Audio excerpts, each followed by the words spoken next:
সবাইকে চাটমোহন ডাক্তারখানার পক্ষ থেকে শুভেচ্ছা। আমি ডাক্তার মোহাম্মদ আলমগীর হোসেন। আমরা আজকে আলোচনা করব গ্যাংলিয়ন সিস্ট নিয়ে। প্রথমে আমরা জেনে নিই গ্যাংলিয়ন সিস্ট আসলে কি।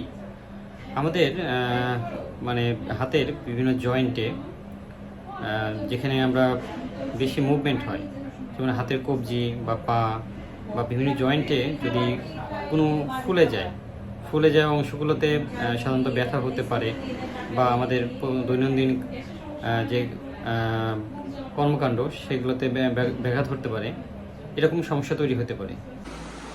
এটি হলো গ্যাংলিয়ন সিস্ট, যেটি সাধারণত হাতের কবজির মাঝ বরাবর বা এই পজিশনে হতে পারে। আচ্ছা আপা, আপনি কতদিন ধরে এই সমস্যায় ভুগতেছেন? প্রায় 2 বছর ধরে। এটি ওনার রিকারেন্ট। এর আগে ওনার এই সিস্টটা অ্যাসপিরেট করা হয়েছিল, এটা আবার নতুন করে একটু রিকার করছে বা নতুন করে আবার হয়েছে। তো এটার চিকিৎসা হলো এই সিস্টটা এখান থেকে অ্যাসপিরেট করে এইখান থেকে সেই ফ্লুইডটা বের করা, এবং পাশাপাশি সাধারণত অনেক সময় স্টেরয়েড ইনজেকশন দেওয়া হয়। তো এরপরও যদি এটার প্রতিকার না হয়, তো পরবর্তীতে এটা ছোটো একটা অপারেশনের মাধ্যমে এক্সিশন করা হয়। তো ধন্যবাদ সবাইকে।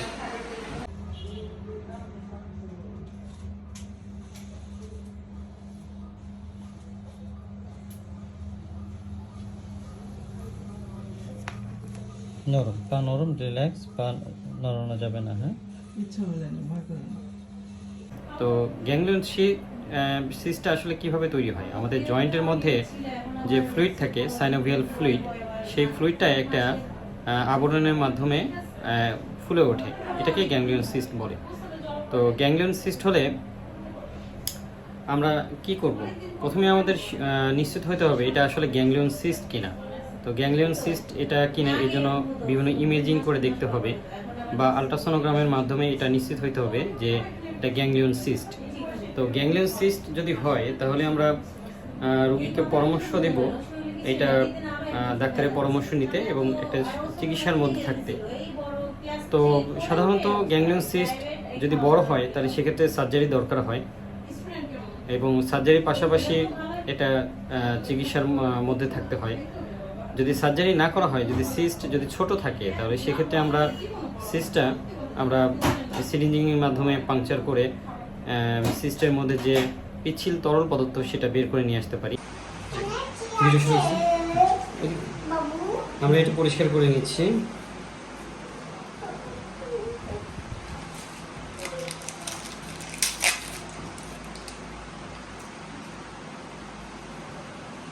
এটি হলো গ্যাংলিয়ন সিস্ট। আমরা সিস্টটা পাংচার করার চেষ্টা করব, বা এখান থেকে সিস্ট থেকে কিছু কালেকশন নিয়ে আসার চেষ্টা করব।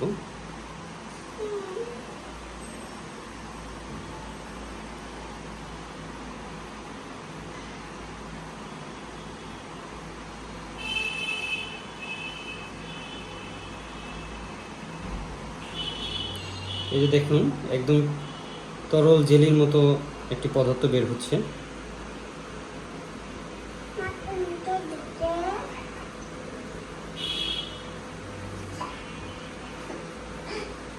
তরল জেলির মতো একটা পদার্থ বের হচ্ছে, এটা হলো গ্যাংলিয়ন সিস্টের হলো মধ্যে এই কালেকশনটা থাকে। এটা একদম জেলির মতো।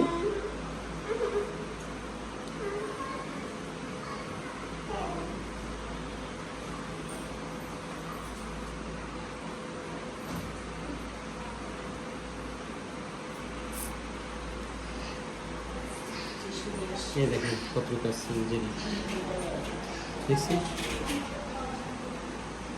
জেলি।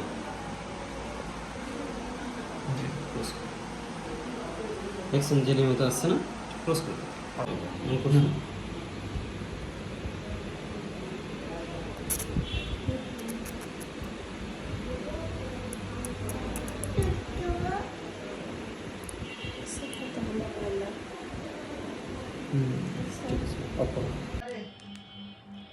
দেখছেন, এটা জেলির মতো, এটা হাড়ের মাঝখানে এটা থাকে, ওটা ফুলে বেরিয়ে দাও, গজ দাও।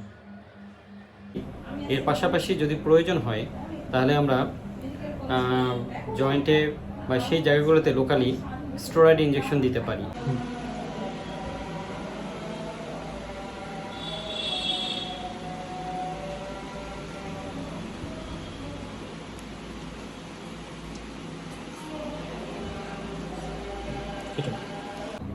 এবং পরবর্তীতে রোগীকে একটি চিকিৎসার মধ্যে থেকে রোগীকে ফলো আপে আসতে বলতে হয়। এভাবে আস্তে আস্তে হয়তো বা গ্যাংলিয়ন সিস্ট ভালো হয়ে যেতে পারে। এরপরেও এটা পুনরাবৃত্তি হতে পারে, রিকার হতে পারে।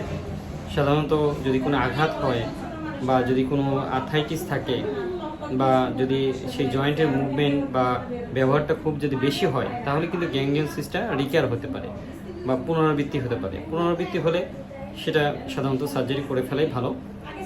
এরপরও আমরা পাংচার করে দেখতে পারি, পাংচার করে সেখান থেকে সিস্টের ফ্লুইড অ্যাসপিরেট করে আবার একটা চিকিৎসার মধ্যে রোগীকে নিয়ে আসতে পারি।